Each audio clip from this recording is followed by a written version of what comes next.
oyuncular, biz bugün sizlerge Hemofobia adlı oyunumuzu ısınamız.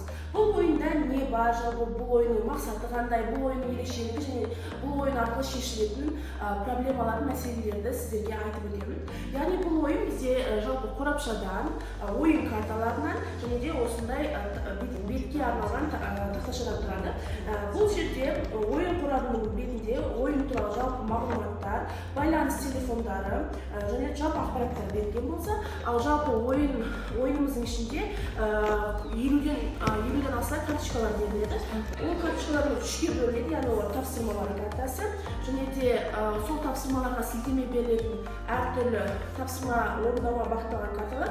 Егер бұл тапсырмалар сізге орындау қиын болып жататын болса, бізде көмекші карталар берілген. Осы көмекші карталар арқылы сіз, егер сізге қиын болып жататын болса, осыларды қолдансаңыз болады.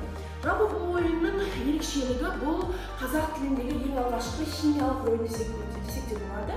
Жалпы бұл ойынның мақсаты осы лабораториядан, химиялық лабораториядан шығу, яғни бізде тапсырмалары берілген жерден бізде сандар шығады, сол сандарды дұрыс ретпен қою арқылы, амалдар қою арқылы осы лабораториядан шығу. Жалпы бұл ойын тек қана химиялық білімге ғана бағытталмаған.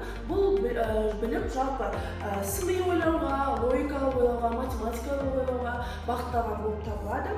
Бұларды сіздер өздеріңіздің жаңағы студенттер немесе оқушылардың бос уақыттарда өткізетін жерлерге қойсаңыздар болады, немесе жаңағы антикафелерге өзіміздің осы ойынымызды ұсынсақ болады.